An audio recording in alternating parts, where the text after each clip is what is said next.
नहीं सफान भाई, आर्टिकल 149 तो कतई हल नहीं है क्योंकि उसमें तो सिर्फ डायरेक्शन सिम्त का तयन करने की बात की गई है। वो भी उन सब्जेक्ट्स में जो प्रोविंस के पास ना हो, फेडरेशन अपने क्या इस्तेमाल कर सकते हो नहीं। बिल्कुल लॉलीपॉप है। ये ऐसा ही है कि आपको आपको ब्रेन का इलाज कराना हो, दिमाग का इलाज कराना हो, और आप हड्डी के डॉक्टर के पास चले जाएं।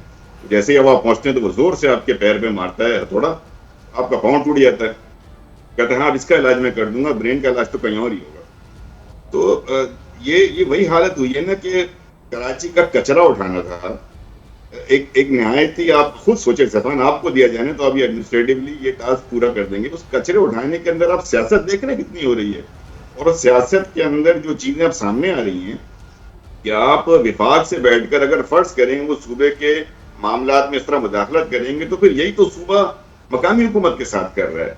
यही ज्यादती तो सूबा इख्तियारात नीचे मकामी हुकूमत को ना देके कर रहे हैं। होना ये चाहिए था कि ना 145 ना 149, बल्कि फरूक नसीम साहब क्योंकि एमकेएम के वकील भी रहे हैं, वो 148 की जो पटिशन सुप्रीम कोर्ट में पेंडिंग है उसको एक्सपेडाइट क्यों नहीं करते, उसके तहत इख्तियार क्यों नहीं। लेकिन जो भी ये कमेटी बनी है या मुस्तकबिल में भी आप बनाएंगे under the current prevalent system, ये पॉसिबल नहीं है कि किसी भी तरह का फंड जो हो वो डायरेक्टली एलोकेट हो जाए लोकल गवर्नमेंट के अलावा या प्रोविंशियल गवर्नमेंट के अलावा कोई सोल्यूशन हो। नॉट पॉसिबल है। तो मैं ये समझूंगा कि कल की सारी एक्सरसाइज, सिंध में एक कमोशन क्रिएट हुआ है, सूबे की खुदकारी के हवाले से जो है बहुत ही बहस छिड़ गई जिसकी जरूरत नहीं थी कचरे के इशू के ऊपर।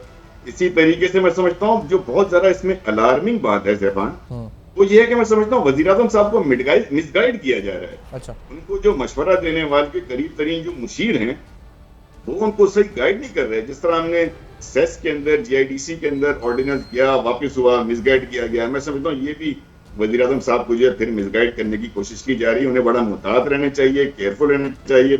सिंध एक सेंसिटिव सूबा है, यहाँ रूरल अर्बन डिवाइड है, या बहुत सी चीजों को जो है वो आपको केयर करनी पड़ती है किसी भी तरह अनाउंसमेंट से। और अगर उनको कुछ करना ही है तो 162 अरब रुपए तो बाद में आएंगे, वो 5 अरब रुपए कम से कम कराची शहर को तफवीज करें किसी पार्लिमानी कमेटी को नॉमिनेट करके जो उसकी ओवरसाइट कर ले। पीपल्स पार्टी के बिलावल भुट्टो साहब जब तकरीर करते हैं ना तो उनका दर्द तो मुझे महसूस होता है, लेकिन उनके दर्द में कहीं मुझे कराची वालों का दर्द महसूस नहीं होता। इस तमाम जो कराची की आज सिचुएशन है इसकी सोल रिस्पॉन्सिबिलिटी म्यूनिसिपल सर्विस की हद तक और उससे आगे भी डायरेक्टली पीपल्स पार्टी के ऊपर और एमकेएम पर आयद होती है।